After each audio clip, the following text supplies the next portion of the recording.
this video, I'm going to share with you how I made some really cute Halloween charms out of shrink plastic and then applied resin on top of most of them. After making this video and editing, I came up with some more information on the shrink plastic. And so instead of scrapping the video, because I really ended up with some cute charms, I wanted to just lead off with some of the new information that I found. And one thing is it has to mainly do with my Cricut.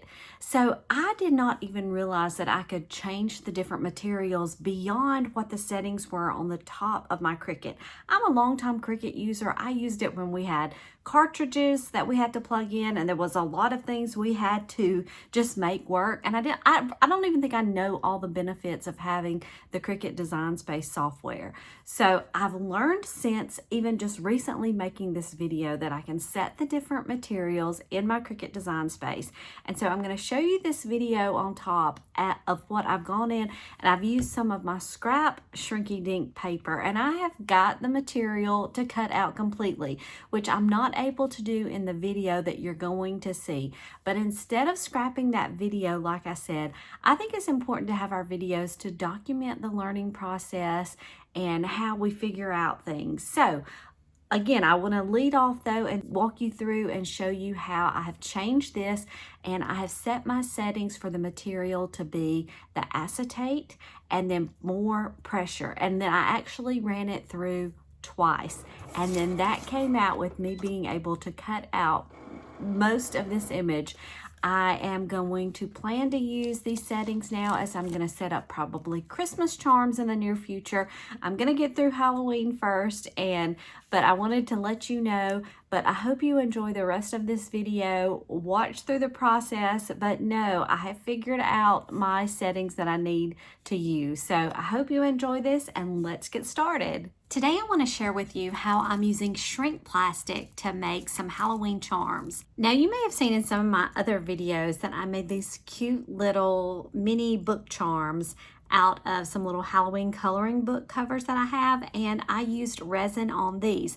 They're very similar to what I'm doing today, except we're using shrink plastic. And one of my first charms that I made is from this little paper clip charm that I recently shared, and I got a lot of comments about the little ghost charm. And this is made from shrink plastic, so like a little shrinky dink. So in this video, I'm going to share with you how I make my little Halloween shrink plastic charms. For these Halloween charms, I started out by finding some really cute images that I had that I'd either purchased through things like Etsy or found on Creative Fabrica, things that I have online. And I started out in Canva with these. And the reason I had to use Canva is because I needed to print these out at 62% transparency, and we'll talk about that in a little bit. And I set all my images up at approximately 2.5 inches tall. Then I brought those images into my Cricut Design Space because I wanted to see about cutting them out with my Cricut. So I have this shrink plastic that I printed them out on, and now I have them here on my Cricut. And I have to tell you, for the settings for my Cricut, I used poster board setting, and I had to run them through about 5 times cutting.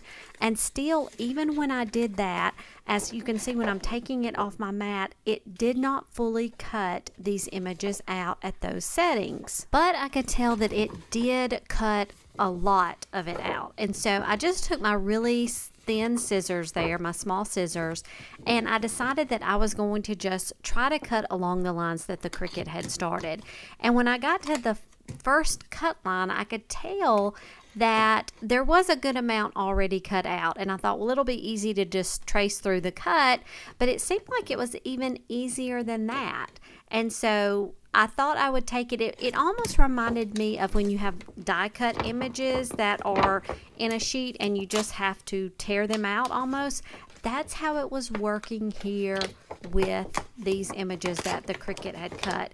And so I did a little bit of bending here and there, and finally it would break free.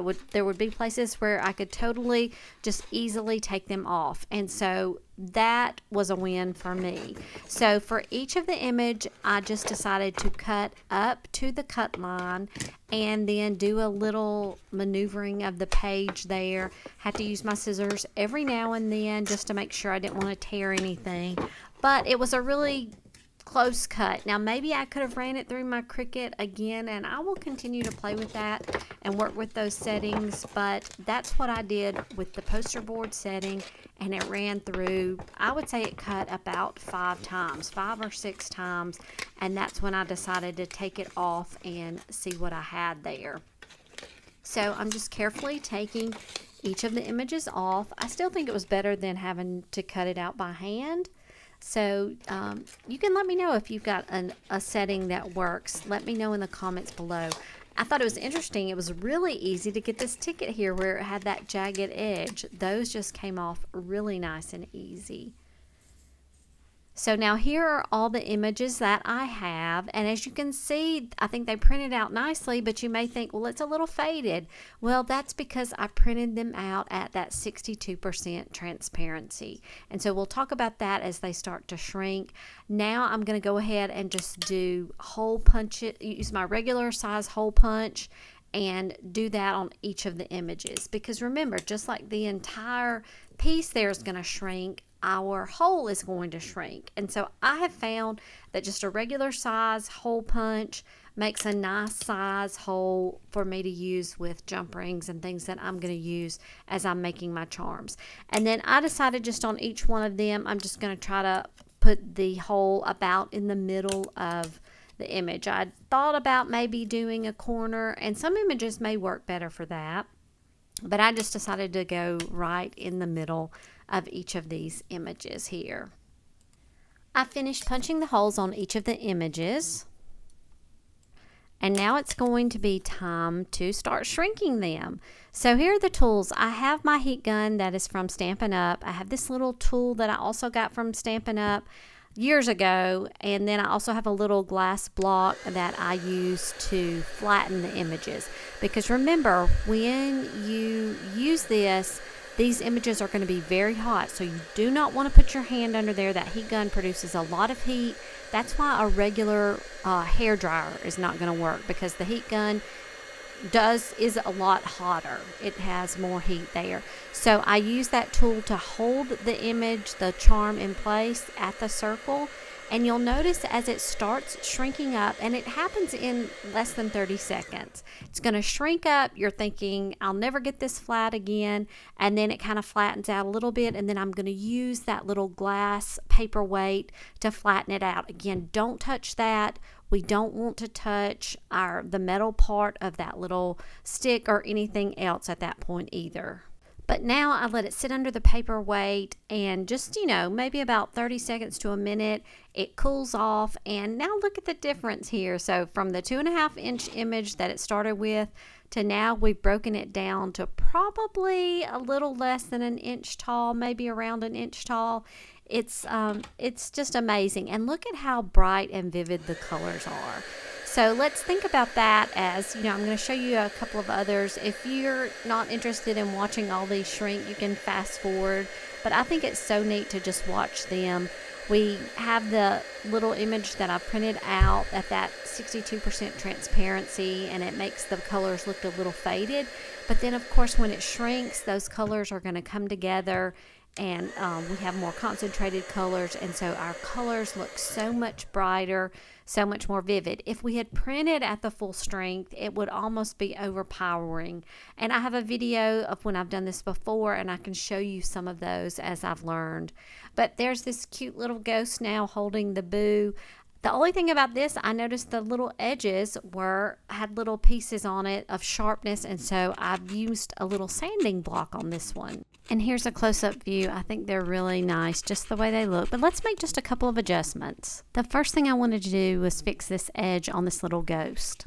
So in this video, I want to show you the things that have worked and things that I can do better. I'm learning how to use this, And this is one of the things. So I probably should have picked up on the image itself before I shrunk it down, but maybe the edges were a little rough. I'm not sure. I would have to go back and look. But I have this little sanding block, and you see how I'm able to scrape some of it off and just soften any of the edges that seem rough. But here's another place here where I'm going to shrink this little ghost image. And I think he's just so cute because, again, he looked so faded at the beginning, and when I get him shrunk down to size, he is just so cute. The coloring is so great on this image. We're going to get it shrunk down, and then I put that block on top, pull the little piece out, and I just let it sit for just a few seconds, and it will cool off, flatten out, and then it's ready to be picked up. So isn't that cute? That little ghost carrying that pumpkin. The colors just look great. And then here we have the little pumpkin. And the thing about the pumpkin that I think is interesting, I love the pumpkin as it comes out, as it's shrunk. One thing I did notice, and I think it's because it has so much of the black in the original image, and you can't really pick it up here as much, but the shrunk image, just that black really comes through, and it's a really dark image, but I still think it's cute. You know, I love it. I'm going to use it. I love little pumpkins, but you can see how concentrated the colors get when they're shrunk. I love the thickness of these. Look at all the detail that was cut from those little grass pieces that came out on the bottom of this one with the owl. I love the owl. So here's what we ended up with, and look at the difference here. So I'm not quite sure what happened. The paper clip image on the left must not have started out at 2.5 inches tall. So that was one I had done several weeks back. I've got that one. And then each of the images I'm just showing you as I'm lining them up on my grid, they're right around 1 inch tall. Some are a little bit taller.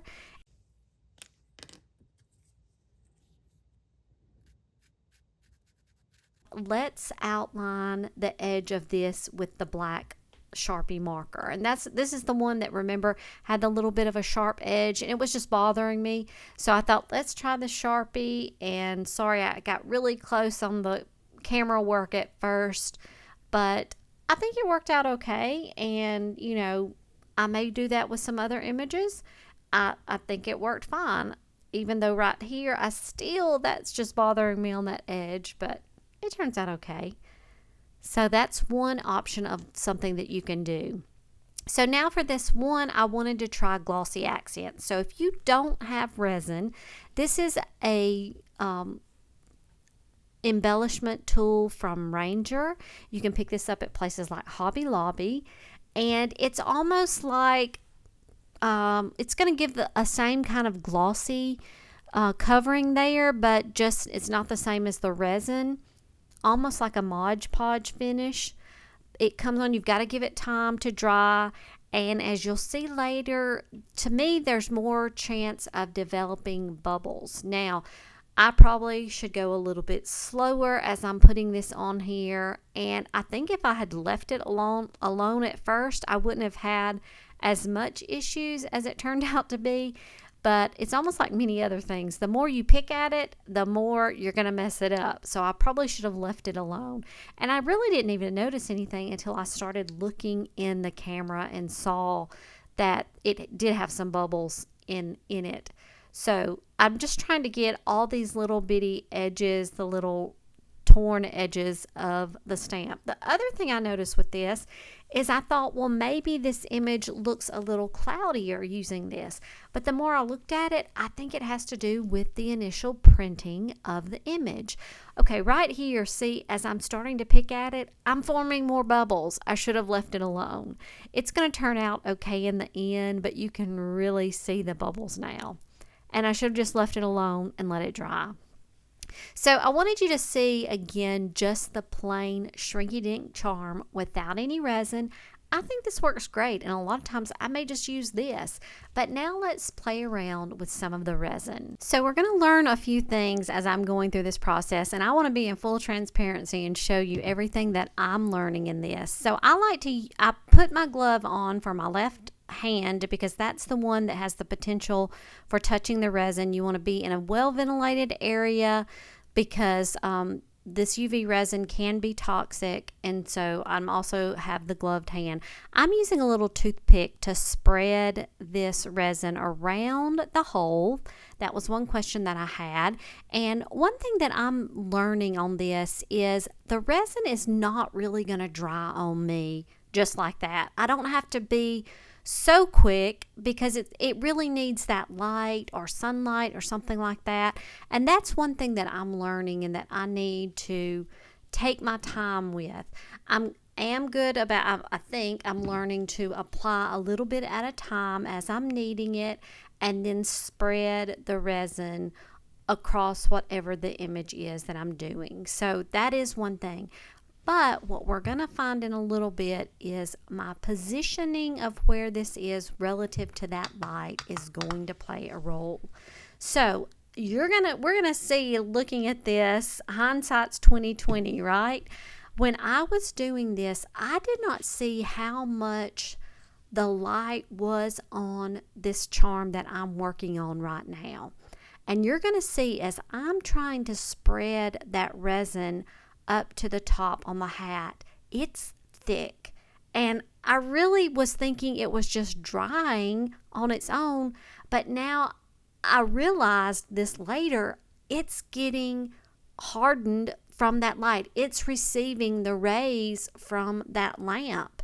And so I was having a tough time here at the top. What I ended up doing is I was able to scrape that resin off and start new. You can kind of see the remnants of it on this right here, but in the finished project, luckily it was okay. So again, as I'm working on this, as what we're seeing, I still was not getting that about the light, but I didn't have the light on right now. So because I was trying to work something under the lamp and spread resin, do multiple things at once. We know how that goes. And the light got me on the first one. So now as I'm working on it, I don't have the lamp on and it's able to spread. So again, here's my lesson. It's not going to dry on me within the amount of time that I'm doing these little charms if it's not under the light. So take your time and spread this. Like I'd mentioned, I'm using the toothpick. I have heard some people, I've read they use paintbrushes, things like that. I didn't have a paintbrush that I was afraid the paintbrush I had might show the strokes on there. I don't know. It may not, and that may be something I will try, but that worked. Okay, here I'm about to figure out that it's the lamp. So you can see the light's on right now, and I'm working on this cute little ghost that I just love, and I almost really messed it up. I should already be able to tell. It's getting thick right here. The light is reaching the resin, and as I'm beginning to get near the hole, it is covering the hole, and I'm starting to panic. And then it hits me. You'll see. But see how thick the resin is? When the light went off, I realized it, and I thought, oh, I've got to get it away. But I think part of the damage was already done. But here I'm not going to give up. I think as crafters, we know we're going to try our best to try to cover up some of our mistakes. And so what I did is I was thinking I will put more resin on, and the areas that were too thick and had even formed a little bit of a hard shell beginning to form, I was just going to apply more resin on top of that and see how it would work. I wasn't ready to give up on this yet.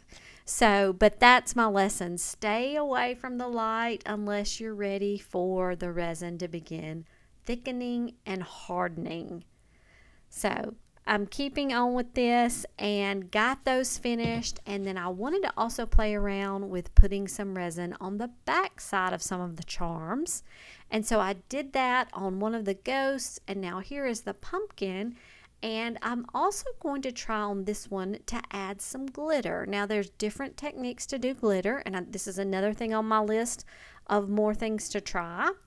But for this one, what I was going to do is I did one layer of resin as I'm applying this right now. And as I get that ready, then I've got some very fine gold glitter. I'm just going to try to sprinkle across. And one thing I read is to sprinkle it when it's a little thick. So that's why I went ahead and turned the light on, because now I know it's reaching that resin right there. I sprinkled on the glitter, and then we're going to try to put that on top. So after I let that sit under there for I think about 3 to 4 minutes, I applied another layer of resin and put that over the glitter, and I really like the outcome. I'm going to play around some more with glitter, but I'll have to save that for another day, but there's so much you can do with resin and glitter. So it's been a couple of days since I made my shrinky dinks. They've all sat under the lamp, where the ones that I used resin on, and they've also been out within the air. And as I was looking at them even this morning, they are just really hard, and I'm so glad. I mean, the resin has hardened up nicely, and these pieces just are really nice. Even here we have the one that I used the glitter on the back. It's just hard. It's not the soft issue that some people have had in the past, and so you can hear that. I like that. So I did have a couple of these, like I had shared with you, that I put the resin on the back as well. I think also with this little one that I shared with you. But then I have others that I didn't put anything on, and it's just that almost a little bit of a rough feel. Whoops, back there. So these are all the ones that I did. This is the one that I ended up doing with the glossy accents. And the more I looked at it and even watched on tape, I think maybe the issue with it being a little blurry is just the way it printed out, and not so much. You know, I had the issue with the bubbles in the glossy accents. I do see those, but it's not so much that it bothers me that I wouldn't use this.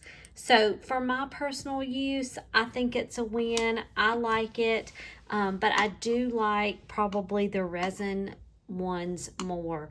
I just love the color and how clear they are. I do like this glitter. I'm going to play around doing that some more with my pieces, and but I'm going to add the jump rings to them, and this is going to be really fun to use on my projects. So I hope you've enjoyed watching me make these shrinky dinks. I need to get some more shrink plastic and get some really cute images, print some more things out, and make some cute charms. And then also I've got to work on my journals, so I'll have things to add these charms to. So I hope you've enjoyed that. Now I've got to get started on my next project, so be sure and join me for the next video.